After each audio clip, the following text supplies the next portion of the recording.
Hi guys, so in this video I'm going to be giving you my real world review of the Samyang 135mm f1.8 lens for Sony E mount.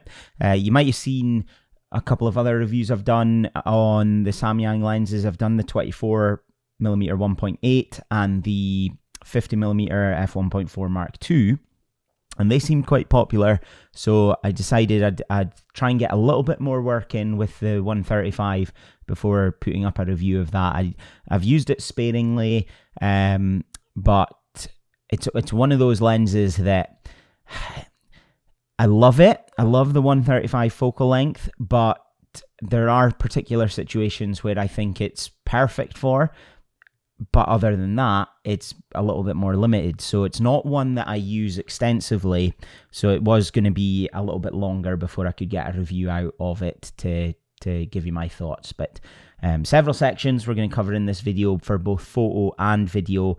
I'll cover the photo side first and then head on to the video at the end. So where I think this lens is at its best, and where I like the 135mm focal length at its best, is actually when I am the second photographer at weddings. As a first photographer, I would typically be on a 35 and a 50 as my two main lenses. 135 as the main photographer, I think you're just a little bit too far back.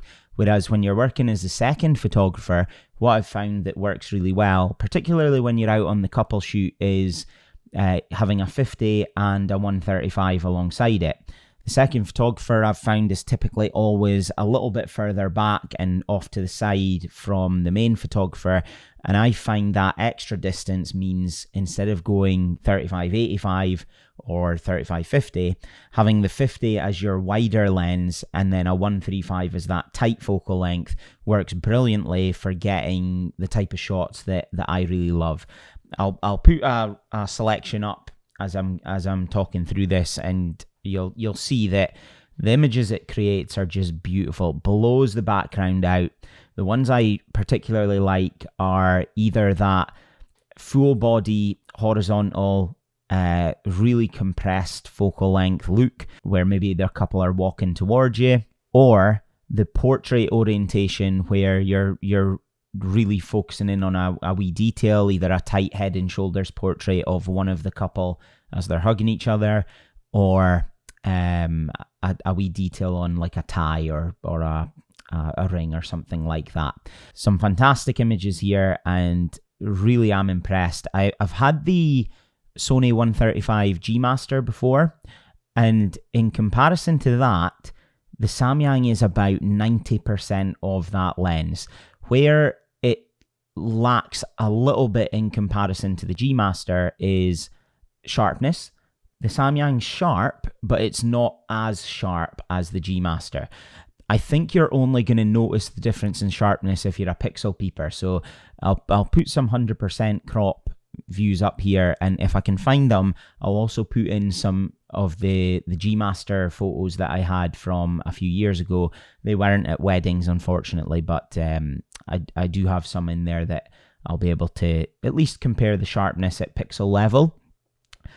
But on the full size version, when you're looking at the image as it's taken, I don't think you notice a difference between the sharpness level. So yes, there's a bit of a difference there, but it's not significant for the majority of people to notice.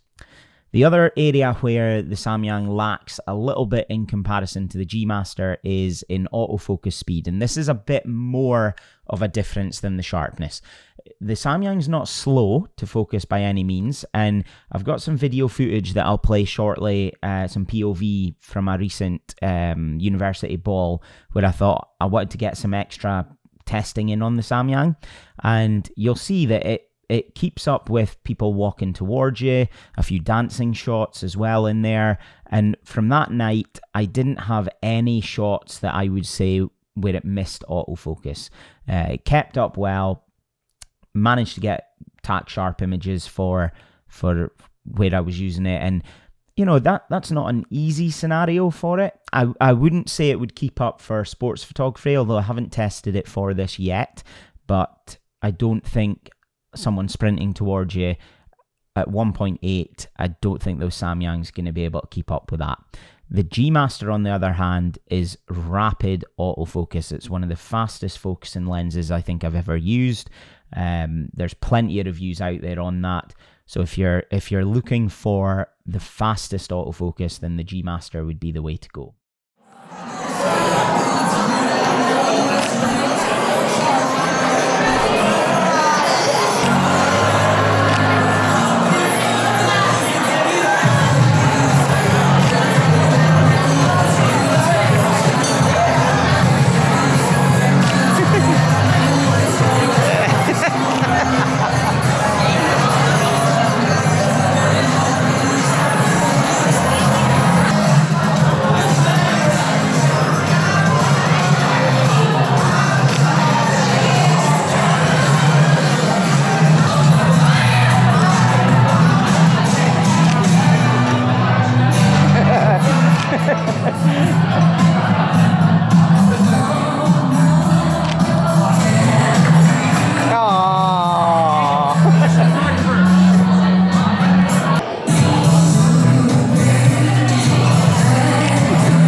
Finally, for photos, one area that I'm constantly torn between whether I would prefer a 780-200 or, in my case, the Tamron 780-180, or the new 35-150 that I've got, or this 135.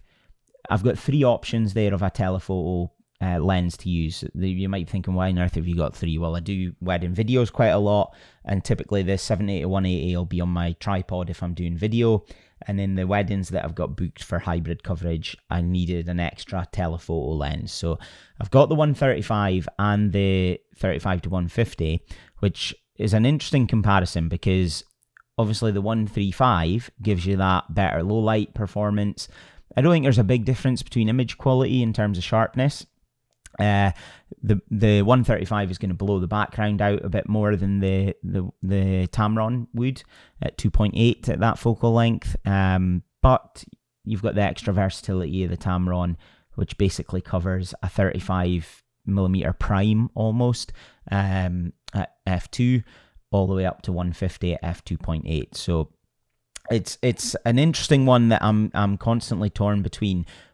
Where I think one thing I think that might be worth mentioning here is that sometimes with the 135, if I'm getting candids, which you'll have seen a few in that clip, if people spot you and then they grab their mate for a quick pose, at 1.8, at 135, you are really struggling for depth of field. So if they're not in the same focus plane as each other, one or two of them is going to be out of focus.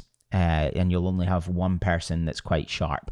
And at that focal length, you're going to notice that in the images. So whereas at f2.8, if you were using a 780-200 or the 35-150, you're probably going to get a little bit more leeway with that depth of field. And if that situation occurs for your candids, you're then going to get the group shot in focus.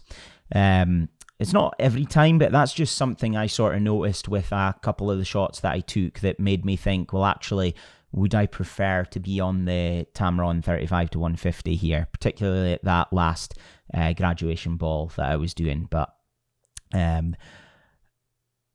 flipping that to the Samyang's side, it's much lighter than the 35-150. So you've got to weigh that up as well. Of the Samyang is actually quite a light lens for what it is, and it's easy to carry around all day.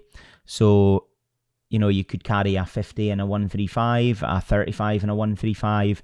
There's a big gap there, but you know, you've got options if you're running a dual harness like I would. Overall, for photography, I think this lens is superb. If you like the 135 focal length and that's something that you want to have in your bag, I would say you can't go wrong with this Samyang one, but the G Master's slightly better, and if it is a main lens and you've got the budget for it, you probably would be better off going for the G Master version.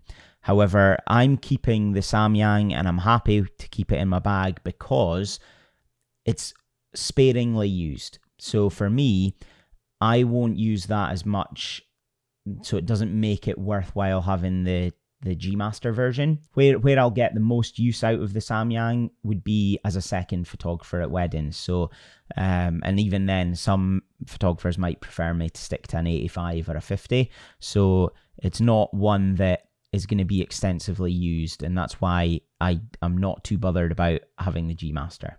Moving on to video. This is quite an interesting one because, as I said earlier in this video, I typically have my Tamron 180 on my tripod at weddings, and that camera is my main tripod camera throughout the day. So it'll be the bride camera during the ceremony, and then the speeches camera for the reception. And the reason I love the Tamron for that is that at f2.8 you're getting a little bit more depth of field leeway. So I typically will focus and then switch it into manual focus and just let it run. So if there is a little bit of movement in terms of their position back and forth at f2.8, you're not going to lose that, but you've got the versatility of the zoom. So if you're in a tighter area for the ceremony, I can go out to 70 and work with that. Or if I'm at the back of a hall or whatever for the speeches, I've got all the way up to 180 to get the focal length that I need, or crop mode, APS-C mode if needed as well. For the 135, I did use it once at a wedding for speeches, and I'll try and put a clip or two of it over the top of this video just now. And what I found was I was constantly worried about the depth of field. I think I was filming at f2 for this, and any time that someone moved slightly further forward or backwards during their speech, I was constantly panicking about, was it going to be razor sharp and in focus? So I would then switch it back into autofocus and refocus. And I think if I remember rightly at this wedding, I ended up leaving it in autofocus and just monitoring where that it was following the face of the speaker, because I was getting a little bit worried about that depth of field. Where I think the versatility of the zoom of the Tamron also trumps the Samyang here is sometimes at weddings you don't know what's going to happen. Somebody might move off, they might go and get a gift for someone, and I need to be able to follow that. And if I'm on the Tamron on a tripod, I'll be able to turn the camera and zoom out if need be to get a little bit more leeway if they've moved out somewhere. Whereas on the Samyang, you're stuck at whatever framing you've got. Yes, you can pan and tilt or whatever, but you can't, if they come closer to you, you can't overcome that. So this is where I'm in a bit of a dilemma on, do I end up keeping the Samyang long term, or will I end up selling it one day? I don't need the money just now if I was to sell it. So I'm going to hang on to it just now because, as I said, for second photography at weddings, I love it. I think it's really good for that. I think for candids, I really like it for candids as well. The Tamrons would be able to do that too. So it's a toss-up between the two for candids. But I'm going to keep it for the moment. It's a superb lens. It just depends how necessary a 135 is for your bag is my final recommendation there.